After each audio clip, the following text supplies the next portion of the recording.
Welcome back to the news at 10. The chairman of the Niger Delta Development Commission Governing Board, Senator Victor Ndomagba, has emphasized the need for adequate funding of university education in the country. Senator Ndomagba made the call during the 31st convocation of the University of Calabar in Cross River State, where he was conferred with the award Honorary Doctor of Law. He says that funding of Nigerian universities has consistently fallen short of the 26% of the total national budget recommended by UNESCO.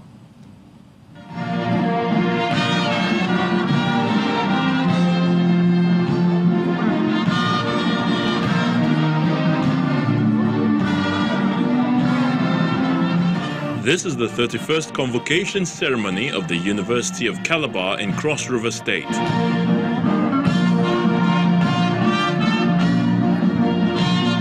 It's the official ceremony for graduates of the university for the 2015-2016 and 2016-2017 academic years.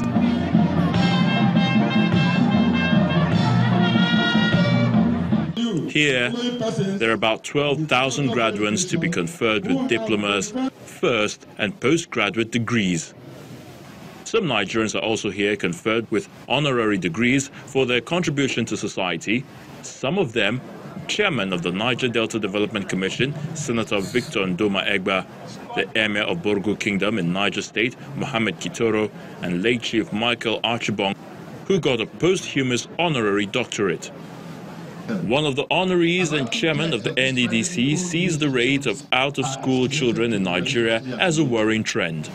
The Mo Ibrahim report on African youth fulfilling their potential asserts that Nigeria currently houses 37% of out-of-school children in the world. As a result, many children who should be in schools are not. Funding constraints have been the major problem of education in Nigeria. The Pro-Chancellor and Chairman of the Governing Council is optimistic of access to qualitative and affordable education in the university. The present Governing Council will pursue a deliberate policy of expanding access to qualitative and affordable university education for the creation of relevant skills for national development and global competitiveness. Beyond the joy of success, the school management is asking the graduates to do well to use their education to contribute in solving the many challenges facing the nation.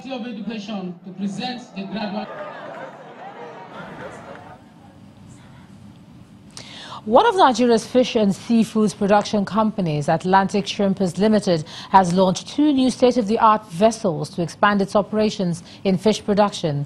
The chairman of ASL, Mr. Stuart Harper, is optimistic that the company is playing its role in ensuring food security and job creation opportunities.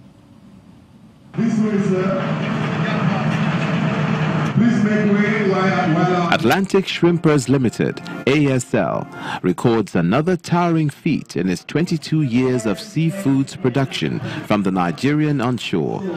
From humble beginnings of 15 shrimp trawlers, today ASL has expanded its fleet to 70 trawlers and now producing 3,000 tons of shrimps and 5,000 tons of fish yearly. With the acquisition of 2 new state-of-the-art vessels to ASL's lineup, ASL is saying it's set to lead the way in the future of fish and shrimps production in Nigeria. Our 2 new beautiful vessels, 7 Stars 1 and 7 Stars 2, which have been built for us at the Padmos shipyard in Netherlands, are strong evidence of our belief and commitment to the Nigerian fishing industry. We are contributing to the Nigerian economy in terms of continuous investment, food securities, generating export proceeds, increasing non-oil export base, and creating employment opportunities for thousands of Nigerians. On the part of the federal government, this commissioning couldn't have come at a better time. This commissioning could not have come at a better time than this in view of this government's focus on the diversification of the economic base of the country. It's now time for the commissioning and inspection of the 2 new vessels, 7 Stars 1 and 2.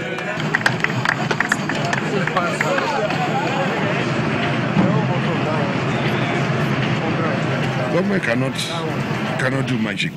you can only, put the policies in place, encourage the private sector that should see it as a business, just like this company, Atlantic Shrimpers, are now seeing, the potential that exists in this sector, and they kept investing more and more. Although there's foreign investment in this company, we are supporting the Nigerian economy, both with selling fish here and also with being an export company. Having acquired 2 state-of-the-art vessels, ASL says it's building on its success, as well as supporting the Nigerian economy. And in keeping with its commitments to enhance the quality of life and contribute to a healthier future, Nestlé Nigeria PLC has unveiled its Nestlé for Healthier Kids initiative.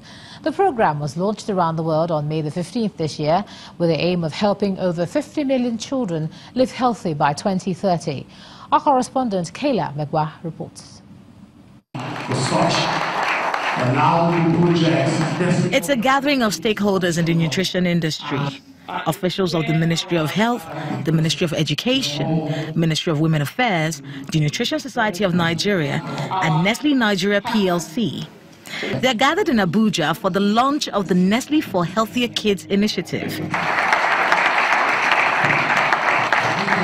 The Corporate Communications and Public Affairs Manager for Nestlé Nigeria PLC, Mrs. Victoria Uwadoka, speaks on the importance of the initiative and what it intends to achieve. Now, the global vision is to help over 50 million children by 2030 to have the right information and to be encouraged to practice good nutrition, healthy hydration, and an active lifestyle to ensure a better life in the future for them. While applauding the initiative, the representative of the Minister of Health, Dr. Chris Isokwanwu, who is the head of nutrition at the Federal Ministry of Health, talked on the partnership between Nestlé and the ministry and how it would benefit the future of the country. And the Nestlé Healthier Kids program will complement the whole cross-community program in the federal ministry that the federal government is presently undertaking. Because it's not just about giving them the food now, it's about also teaching them why they need to eat the kind of food they eat. The launch of the initiative is followed by a signing of the logo by Nestlé Nigeria PLC and its partners as a sign of commitment to the initiative. The initiative, it is hoped, will complement the homegrown school feeding program by providing nutrition knowledge to teachers as well as students and inspire families to raise healthier kids. Kayla Megwa, Channels Television News. And from there, we take a look at business news. Here's Anne Waudu.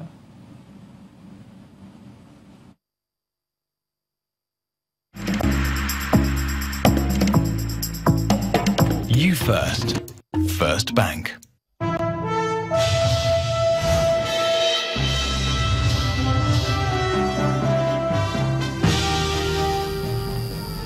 Thank you, Ejoma. The Federal High Court in Lagos has granted an injunction against Sea Petroleum Oil and Gas Limited, whose chief promoter is the former Minister of Aviation, Stella Odua, on the application of the Asset Management Corporation of Nigeria. The court also ordered the freezing of the funds of Sea Petroleum and Gas Limited, its affiliates, and principal promoters. Mrs. Stella Odua, who is a serving member of the 8th Senate, has been in the running battle with the AMCON over her inability to settle and alleged debts of nearly 20 billion naira. The National Bureau of Statistics says a total of 269.79 billion naira was generated as value-added tax in the first quarter of this year. And that's when you compare it to the 254.1 billion naira, which was generated in the fourth quarter of last year. This figure represents 6.17% increase quarter on quarter and 21.87% increase year on year. The highest amount of 30.14 billion naira was generated as VAT by other manufacturing industries, while the mining industry generated the least VAT of 46.25 million naira. Out of the total amount generated, 121.4 billion naira came from the non-import VAT locally, while 98.4 billion came from the non-import VAT outside the country.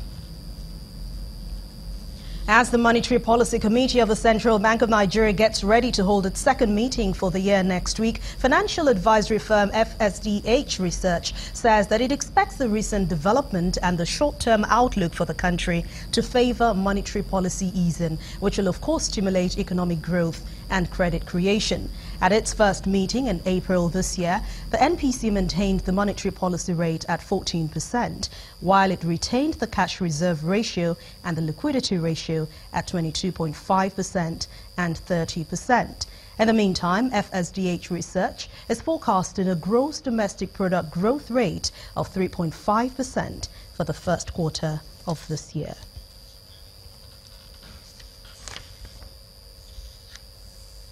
And let's see how the Nigerian stock market fared at the close of business today. Various sentiments continue to dominate trading at the close of business amid strong bargain hunting by investors. Let's find out details from Teniola Shibowale.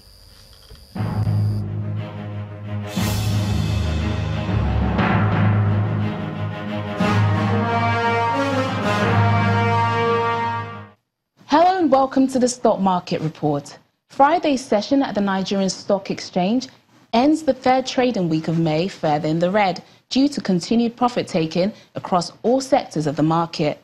The sell-off lowered the market's year-to-date performance to about 7%, while the all-share index fell by 44 basis points, but still around the 40,000 level. Price decline from 30 losers led a second day by Cement Company of Northern Nigeria resulted in 65 billion naira devaluation of equities cap, in contrast to gains recorded by Owando and 19 other advances. Meanwhile, total turnover of shares traded for the day remains significant at over 350 million units in nearly 4,000 deals, driven mostly by the shares of GT Bank, Sky Bank and Fidelity Bank. And that's the Stock Market Report. I'm Teniola Shibowale.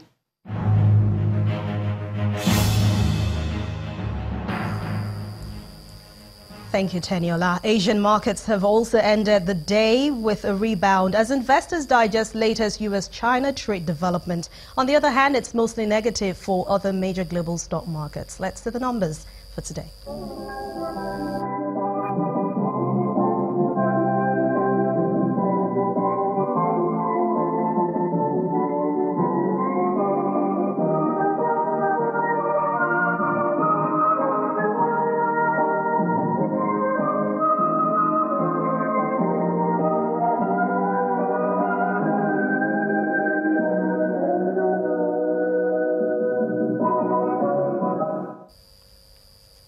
And that's business news on the last trading day of the week. I'm Anne Nwaodo. Thanks a lot for watching. It's back to you, Ijoma.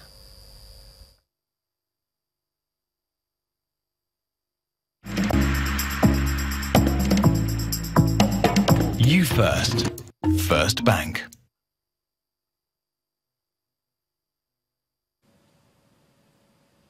Thanks a lot, Anne. The president says he's satisfied with the current level of relationship between Nigeria and the United States of America. President Muhammadu Buhari said this when he received a telephone call from the U.S. Secretary of State Michael Pompeo, while also congratulating the top U.S. diplomat on his appointment.